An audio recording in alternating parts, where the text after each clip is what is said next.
तो बच्चों, स्वागत है आपका हमारे YouTube चैनल ओम लर्निंग क्लासेस में। तो जैसा कि हम लोग पढ़ रहे हैं यूपी बोर्ड क्लास 11 अकाउंट्स का चैप्टर 1 जो कि है लेखांकन एक परिचय, जिसमें कि सिलेबस के अकॉर्डिंग हम लोग कंप्लीट करने हैं टोटल 5 टॉपिक्स। स्टार्टिंग जो 4 टॉपिक्स है वो कंप्लीट हो चुकी हैं और लास्ट की कुछ वीडियोज़ में हमने कंटिन्यू किया था अपने लास्ट टॉपिक को, जो कि है लेखांकन के आधारभूत पारिभाषिक शब्द, जिसमें कि हमने विभिन्न लेखांकन शब्दावलियों को समझा था। तो उस अगर आपने वो सारी वीडियोस नहीं देखी हैं तो डिस्क्रिप्शन बॉक्स में लिंक है, आप वहाँ जा कर के देख सकते हैं। तो चलिए पिछली वीडियो को ही कंटिन्यू करते हुए आज हम लोग समझेंगे एक नई बहुत ही महत्वपूर्ण लेखांकन शब्दावली जो कि है छूट यानी कि कटौती। साथ ही देखेंगे उसके प्रकार और अंतर को भी समझेंगे। तो बिना देर के वीडियो शुरू करते हैं और सबसे पहले समझते हैं कि कटौती किसे कहते हैं।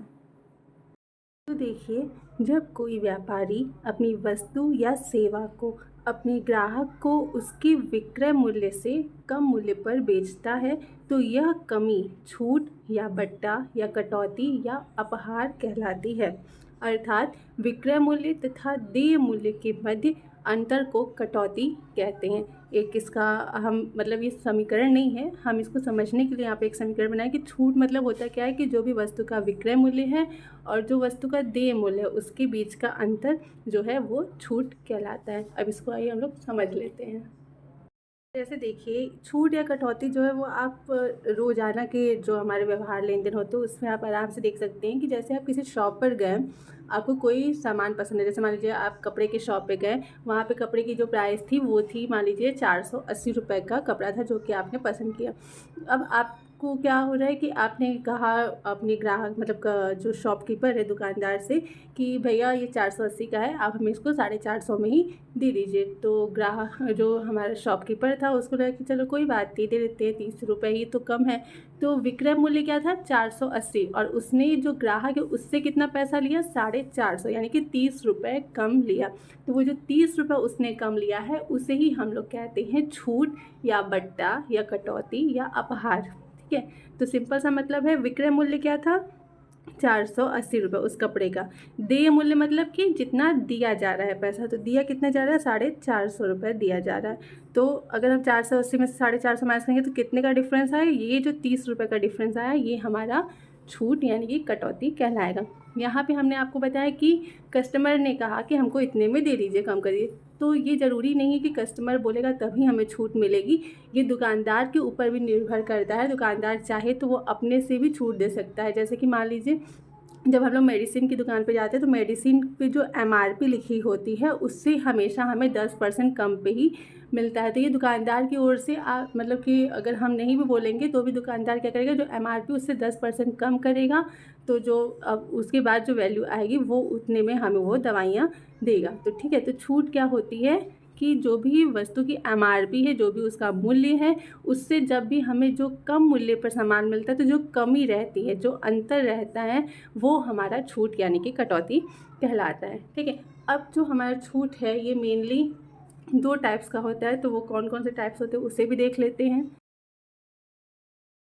सबसे पहला प्रकार जो है वो है व्यापारिक छूट, जिसे कि हम लोग ट्रेड डिस्काउंट कहते हैं, और दूसरा है नकद छूट, जिसे कि हम लोग कैश डिस्काउंट कहते हैं। वैसे तो छूट और भी कई प्रकार के होते हैं, 2-3 और प्रकार होते हैं। मेनली हम लोग को यहाँ पर 2 प्रकार को ही समझना है। सबसे पहले समझते हैं कि व्यापारिक छूट किसे कहते हैं। तो देखिए, व्यापारिक छूट क्या होता है कि जब व्यापारी अपने माल को उसके अंकित मूल्य से कम मूल्य पर बेचता है तो यह कमी व्यापारिक छूट कहलाती है।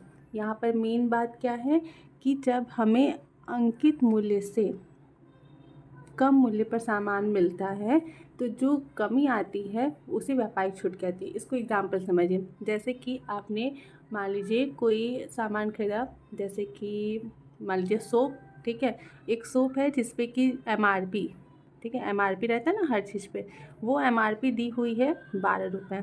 ठीक है, लेकिन जब आप शॉप पे गए तो आपने देखा कि सोप पे जो MRP है वो लिखी है 12 रुपये। लेकिन जब आपने ख़रीदा तो दुकानदार ने आपसे कहा कि आप हमें 10 रुपये दे दीजिए। मतलब कि आपने पूछा कितने का है सोप, तो उसने कहा कि आप हमें 10 रुपये दे दीजिए, जबकि सोप पे ऑलरेडी 12 रुपये लिखा है, लेकिन दुकानदार ने कहा कि आप हमें 10 रुपये ही दे दीजिए। तो ये जो 2 रुपये का डिफरेंस आया, ठीक है, यानी अंकित मूल्य 12 रुपये और देय मूल्य 10 रुपये। तो 12 में से 10 गया, कितने रुपए की छूट मिली? 2 रुपये की छूट मिली। तो ये जो 2 रुपये की छूट है इसे हम लोग व्यापारिक छूट कहते हैं।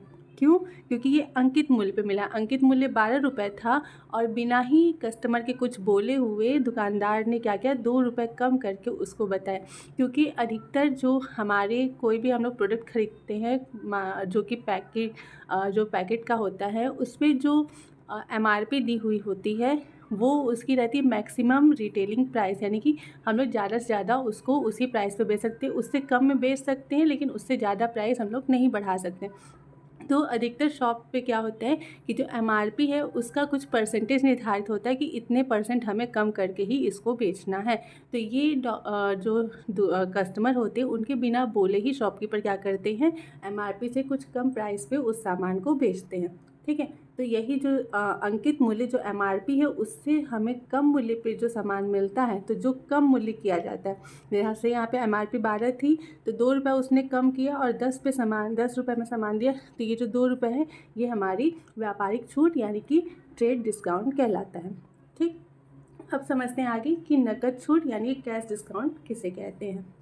तो देखिए, जो नकद छूट है ये क्या है कि जब ग्राहक द्वारा उधार ली गई वस्तु की मूल्य का भुगतान निर्धारित अवधि से पूर्व किया जाता है, तो ऐसी स्थिति में व्यापारी द्वारा ग्राहक को दी गई छूट नकद छूट कहलाती है।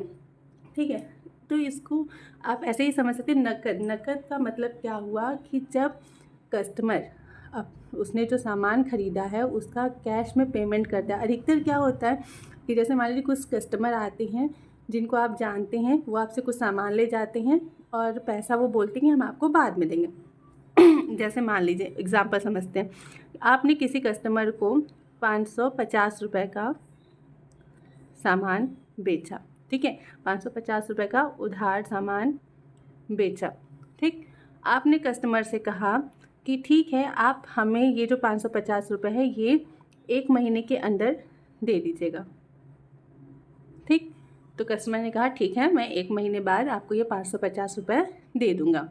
फिर आपने उससे कहा कि अगर आप उसने कस्टमर शॉपकीपर ने कहा कि अगर आप, वैसे तो हम आपको टाइम दे रहे हैं कि आप 1 महीने तक हमें ये 550 रुपये दे दीजिएगा, लेकिन अगर आप 1 महीने से पहले, ठीक है, अगर आप 1 महीने के पहले हमको पेमेंट कर दे रहे हैं इस उधार का, तो हम आपसे सिर्फ और सिर्फ 500 रुपये लेंगे, 50 रुपये छोड़ देंगे। ठीक है, ध्यान समझिएगा। शॉपकीपर ने, एक दुकानदार ने एक कस्टमर को 550 रुपये का उधार सामान बेचा और उससे कहा कि आप हमें ये राशि जो 550 रुपये वो 1 महीने बाद चुका दीजिएगा। लेकिन अगर आप 1 महीने के पहले आप हमको ये राशि चुकाने आते हैं तो हम आपसे 550 रुपये ना लेकर के सिर्फ और सिर्फ 500 रुपये लेंगे। तो यहाँ पे देखिए 550 रुपये भुगतान करना था, लेकिन उसने कहा कि अगर आप हमें 1 महीने के पहले आ रहे हैं तो हम आपसे सिर्फ और सिर्फ 500 रुपये लेंगे। तो कितना रुपये बचा? 50 रुपये। ये 50 रुपये का फ़ायदा किसे मिला? कस्टमर को। ठीक है, तो ये जो 50 रुपये है ये क्या कहलाएगा? छूट। और कौन सा छूट? नकद छूट। क्यों? क्योंकि ये नकद भुगतान करने पर दिया जा रहा है। ठीक है, यहाँ पर ये चीज़ ध्यान दीजिए कि ये छूट कब दी जा रही है? जब कैश में पेमेंट हो रहा है तब। तो ये चीज़ आपको अच्छे से ध्यान में रखना है कि कैश में जब पेमेंट होता है उस टाइम पे जो छूट दी जाती है उसे हम लोग नकद छूट कहते हैं।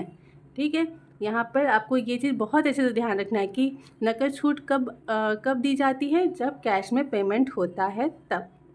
ठीक है, तो ये 550 रुपये उसने उधार सामान बेचा था और ये मेनली नकद छूट क्यों दी जाती है? ताकि जो कस्टमर है वो जल्दी से जल्दी पेमेंट कर दे। ठीक है, अब वो चाहता, अगर उसने बोला था कि 1 महीने के पहले आप आएंगे तो हम 500 रुपये में ही आपको मतलब कि आपका ये ख़त्म कर देंगे, ये वाला जो सौदा है। तो अगर वो 1 महीने पे आता या 1 महीने बाद आता तो उसको पूरा 550 देना पड़ता। लेकिन वो 1 महीने के पहले, मान लीजिए 20 दिन बस बीता और वो आ गया, तो उसको अब कितना भुगतान करना पड़ा? सिर्फ और सिर्फ 500 रुपये। तो 50 रुपये का जो उसे फ़ायदा हुआ वो हमारी बुक में नकद छूट के नाम से नोट किया जाएगा। ठीक है। तो जब भी व्यापारी अंकित मूल्य से कम मूल्य पर माल बेचता है तो वो होती है व्यापारिक छूट, जो कि बिना कस्टमर के कुछ बोले ही दी जाती है। और दूसरा होता है नकद छूट, जब कस्टमर उधार माल खरीदता है और उसका पेमेंट जल्दी करता है या फिर कैश का पेमेंट टाइम से करता है तो उस कंडीशन में जो छूट दी जाती है उसे बोलते हैं नकद छूट। अब इन दोनों छूट में कुछ बहुत सारे विशेष अंतर भी होते हैं, तो उन्हें भी हम लोग समझ लेते हैं ताकि हमारा कॉन्सेप्ट जो है वो काफ़ी अच्छे से क्लियर हो जाए। तो अर्थ तो हमने समझ ही लिया। अब सबसे पहला जो अंतर का आधार है वो है उद्देश्य। आखिर में इन दोनों छूट को देने का उद्देश्य क्या होता है? तो देखिए, व्यापारिक छूट देने के पीछे जो उद्देश्य होता है वो ये होता है कि व्यापारी की बिक्री बढ़ जाए, यानी कि जो भी उसकी वस्तुएं हैं, जिन भी वस्तुओं का वो व्यापार कर रहा है उसकी वो बिक्री बढ़ाने के लिए करता है, व्यापारिक छूट देता है।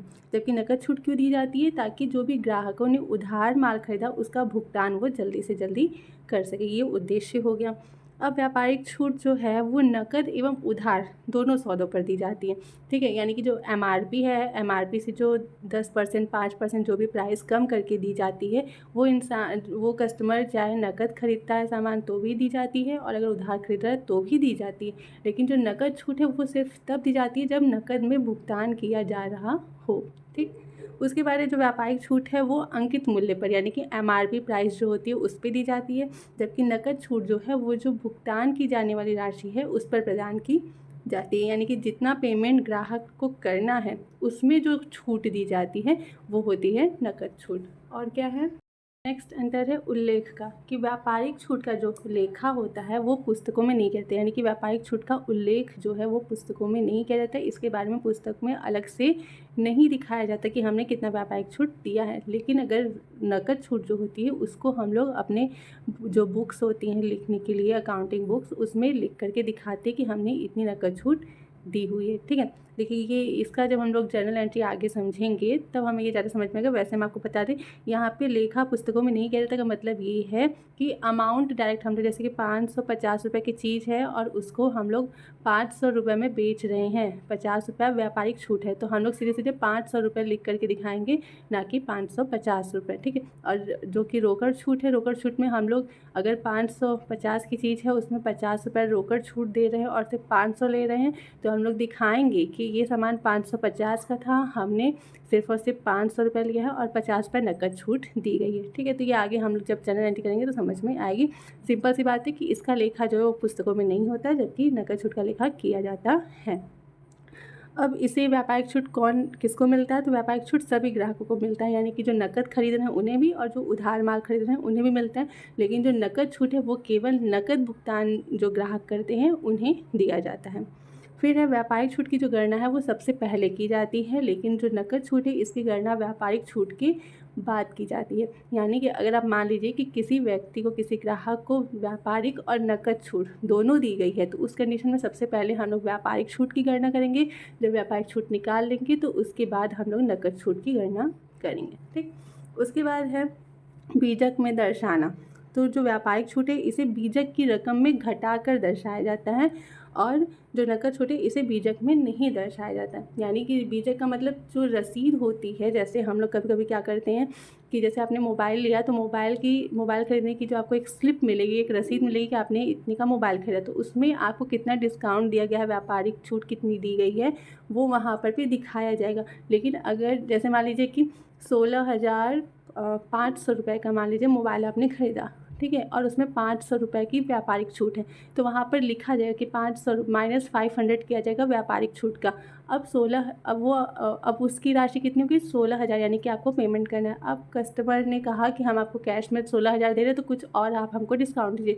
तो शॉपकीपर ने कहा कि ठीक है, हम 100 रुपये आपको और छोड़ दे रहे हैं। तो 100 रुपये का जो कैश डिस्काउंट वो दे रहा है, उस 100 रुपये को वो उस बीजक में, उस रसीद में लिख करके नहीं दिखाएगा, ठीक। तो यही चीज़ होती है बीजक में दर्शाना। नेक्स्ट अंतर है कि व्यापारिक बट्टे की जो राशि होती है वो सामान्यतः अधिक होती है, जबकि जो रोकड़ बट्टे की राशि होती है वो व्यापारिक बट्टे से तुलनात्मक रूप से थोड़ी कम होती है। और लास्ट अंतर है कि व्यापारिक छूट जो है वो माल की बिक्री के समय दिया जाता है, यानी कि जब माल बेचा जा रहा है उसी टाइम व्यापारिक छूट प्रदान किया जाता है। लेकिन नकद छूट जो है वो नकद भुगतान के समय ही दिया जाता है। ठीक, तो ये कुछ बेसिक से अंतर थे जो कि समझना हमारे लिए आवश्यक था, ताकि हमारे जो दिमाग में कॉन्सेप्ट है रोकड़ छूट यानी कि नकद छूट और व्यापारिक छूट का वो काफ़ी अच्छे से क्लियर हो सके। ठीक है, तो आई होप कि आप लोग को ये टॉपिक जो है छूट का, कटौती का, वो काफ़ी अच्छे से समझ में आया होगा। तो इसी के साथ आज का हमारा ये वीडियो, और इस वीडियो के साथ ही जो हमारा फर्स्ट चैप्टर था लेखांकन एक परिचय, ये चैप्टर कंप्लीट होता है। नेक्स्ट वीडियो से हम लोग स्टार्ट करेंगे अपना नेक्स्ट चैप्टर। तो तब तक के लिए अगर आपको ये वीडियो पसंद आई हो तो please like, share and subscribe करना बिल्कुल मत भूलिएगा, और बने रहिए हमारे चैनल ओम लर्निंग क्लासेस पे। Thank you.